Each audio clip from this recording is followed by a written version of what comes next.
नहीं दे सकता। कई बार आप लोग ये प्रश्न करते हैं, भगवान ने बड़ा दुख दिया, बड़ा दुख, भगवान ने दुख दिया। अरे भगवान किसी के दुश्मन नहीं है, भगवान किसी को कोई दुख नहीं देते। फिर ये दुख क्या है?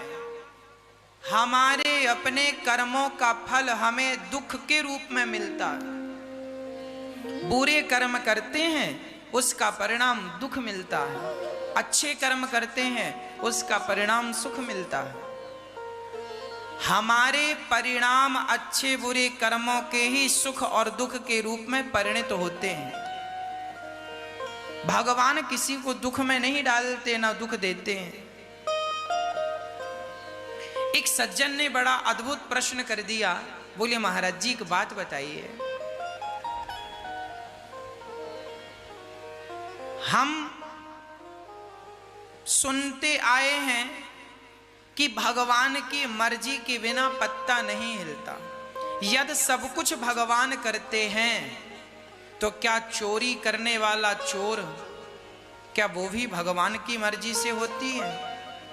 गलत करने वाला व्यक्ति क्या भगवान की मर्जी से गलत करता है? यदि सब भगवान की मर्जी से हो रहा है तो फिर आज संसार में ये जो दुख व्याप्त है, क्या ये भी भगवान की मर्जी से है?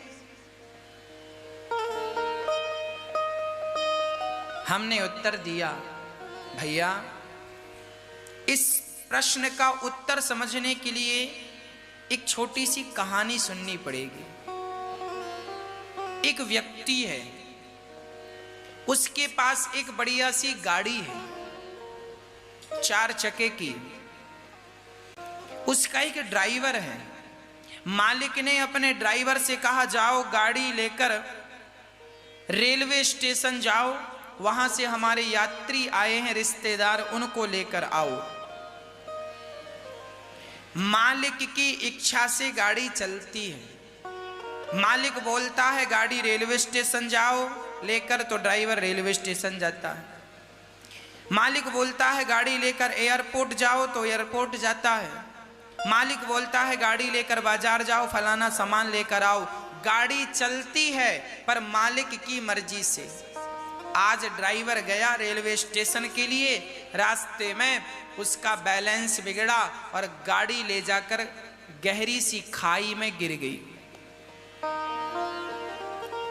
गड्ढे में गिर गई। अब बताओ, गाड़ी हमेशा मालिक की मर्जी से चलती थी। जहां मालिक, गाड़ी का मालिक बोलेगा गाड़ी यहां जानी है सो गाड़ी वहीं जाएगी। पर आज गाड़ी गड्ढे में गिर गई तो इसका जिम्मेदार कौन है? मालिक जिम्मेदार है, गाड़ी का मालिक, या ड्राइवर जिम्मेदार है? प्रश्न आपसे मेरा है, कौन जिम्मेदार है? मालिक जिम्मेदार है? नहीं, ड्राइवर जिम्मेदार है। हाँ, क्यों?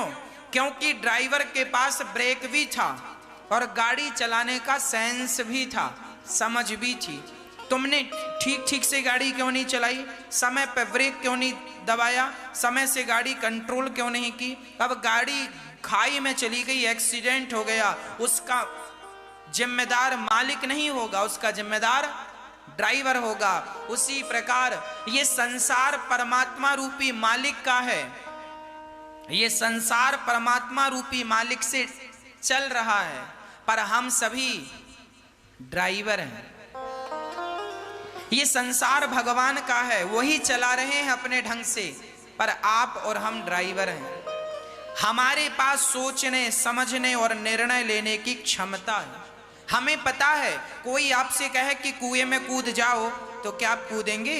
आपको पता है कि कुएं में कूदने से मेरा नुकसान है। आप मतलब आपके पास समझ है कि क्या सही है और क्या गलत है। आपके पास समझ ना होती तो जिम्मेदार भगवान होता। गाड़ी में ब्रेक ना होता तो मालिक जिम्मेदार होता कि मालिक ने गाड़ी को ठीक नहीं कराई तो ड्राइवर की क्या गलती, पर ब्रेक भी था, समय से ना लगाने से एक्सीडेंट हुआ। उसी तरह ये संसार भगवान की मर्जी से चलता है। पर आप लोग जो अपना निर्णय लेते हैं सही गलत पाप पुण्य करने का, वो निर्णय आपका है। उस निर्णय के जब आपने चोरी की तो क्या आपको पता नहीं था हम गलत कर रहे हैं? हर चोर को पता होता है ये गलत है। यदि चोर पागल होता और पागलपन में चोरी करता तो उसका पाप शायद भगवान को लगता। पर तुम्हें अक्ल है, समझ है, सूझबूझ है, क्या सही है क्या गलत है। तुम्हें पता है कि पेड़ काटना गलत है, फिर भी पेड़ काटे, जंगल काटे जा रहे हो, काटे जा रहे हो। तो क्या इसका जिम्मेदार भगवान होगा? नहीं। आपके पास समझ है, उसके जिम्मेदार आप हैं। आपने अच्छा किया तो समझ आपकी थी, बुरा किया तो समझ आपकी थी। आपके अच्छे और बुरे कर्मों का फल परमात्मा तुम्हें देता है सुख और दुख के रूप में। ईश्वर जिम्मेदार नहीं है। आज संसार में जो भी हाहाकार मचा हुआ है, आज जो भी त्रासदी मची हुई है, इसके जिम्मेदार ईश्वर नहीं है। अरे किसी के भी दुख के जिम्मेदार परमात्मा नहीं है और किसी के भी सुख के जिम्मेदार परमात्मा नहीं है। हर व्यक्ति अपने अच्छे कर्मों से अच्छा फल भोगता है, बुरे कर्मों से बुरा भोगता। अब प्रश्न ये खड़ा हो गया कि महाराज जी, जब कर्मों का ही फल भोगना है तो फिर भगवान की भक्ति क्यों करें? हम अच्छा करेंगे तो अच्छा मिलेगा, बुरा करेंगे बुरा मिलेगा। जब कर्मों का फल ही भोगना है तो फिर राम नाम क्यों जपें, भगवान की कथा क्यों सुने?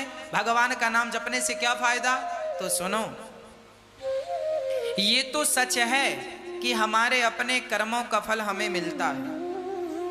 इसके उत्तर के लिए भी एक छोटी सी कथा मैं आपको सुनाता हूं। एक गुरुजी के दो चेले थे। एक चेला सत्संग करता था, एक चेला वैश्या के घर जाकर उसका मुजरा देखता था। एक दिन मुजरा देखकर वो लौटा, वैश्या का नाच देखकर लौटा तो वहां सोने की थैली मिल गई, सोने से भरी थी। वो बड़ा प्रसन्न हुआ और ये सत्संग करने वाला चेला सत्संग करके गुरुजी के पास जा रहा था कि इसके रास्ते में पांव में बड़ा सा कांटा चुभ गया, कील चुभ गई और पांव को फाड़ती हुई आर पार हो गई। लंगड़ाता लंगड़ाता वैद्य जी के पास गया, कील निकलवाई, दवाई लगाई और गुरुजी से कहा, गुरुजी मैं सत्संग करता था तो मेरे पांव में कील लगी और वो वैश्या के घर जाता था तो उसको सोने के सिक्के मिल गए। तब गुरुजी ने कहा, बेटा तुम नहीं जानते हो, तुम वर्तमान को जानते हो, तुम ना भूतकाल को जानते हो ना भविष्य को जानते हो। गुरुजी आप बताइए। गुरुजी ने कहा, बेटा उसे सोने की थैली मिली है ना, उसका पुण्य अधिक था पिछले जन्म का।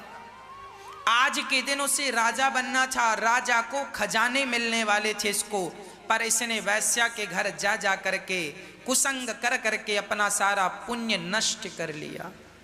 तो इसका थोड़ा सा पुण्य बचा तो सोने के इतने से सिक्के मिल गए। और तुम्हें आज के दिन मृत्यु थी, आज तुम्हारे जीवन की लीला समाप्त होने वाली थी, पर तुम सत्संग करते रहे, और भगवान से जुड़े रहे, जिसके कारण परमात्मा ने तुम्हारी मृत्यु को टाल करके और तुम्हारी मृत्यु को टालकर एक लोहे की कील में तब्दील कर दिया। तुम्हारे पांव में जो कांटा चुभा, कील चुभी, वो तुम्हारी मृत्यु थी, पर मृत्यु को परमात्मा ने एक छोटी सी कील के रूप में टालकर उसे समाप्त कर दिया। जब आप ईश्वर से जुड़ते हैं तो आपके जीवन की तमाम वो परेशानियां समाप्त हो जाती हैं, संकट समाप्त हो जाते हैं। भगवान से जुड़ने का अर्थ ये है अपनी सदगति करना। हम संसार के लोग संसार में फंसे पड़े हैं, उलझ रहे हैं। यदि इस उलझन से सुलझना चाहते हो तो भगवान का आश्रय लेना ही पड़ता है जीव मात्र को। अरे यात्राएं तो एक पांव से भी होती हैं, पर दूसरा पांव भी साथ दे तो क्या बात है।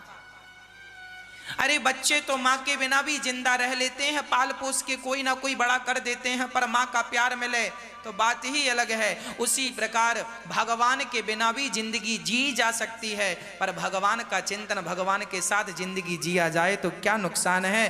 भगवान के साथ जुड़कर चलोगे तो आपके जीवन का सारा काम आप नहीं स्वयं भगवान करेंगे। कहाँ अच्छा है कहाँ बुरा है वो निर्णय देने की क्षमता भी ईश्वर प्रदान करेंगे। इसलिए भगवान की भक्ति इसलिए की जाती है कि जीवन में सदा भगवान हम सबकी रक्षा करते हैं। और भगवान 84 के चक्र से, भगवान के पास सबसे बड़ी चाबी है 84 के चक्र से बचाने की। नहीं हम जन्म पुनरपि जननम पुनरपि मरणम पुनरपि जननी जठरे शयनम भज गोविंदम गोविंदम भज मूढ़मते। यदि भगवान का चिंतन करेंगे तो 84 के चक्र से वो बचा लेंगे, अपने चरणों में पहुंचा देंगे। नहीं तो इस चक्र में घूमते रह जाएंगे, कई जन्म बीत जाएंगे। मां कुंती ने विपत्ति मांगी, प्रभु आपका स्मरण होता रहे, हे नाथ मैं आपको कभी भूलूं नहीं। उसके बाद पितामह भीष्म के पास भगवान गए और पितामह भीष्म ने भगवान को देखकर नेत्रों से आंसू छलकाए, वाह कन्हैया मुझे विश्वास था तुम जरूर आओगे। और पितामह को देखकर भगवान हृदय से गदगद हो गए।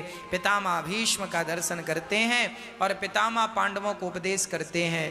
भगवान के सुंदर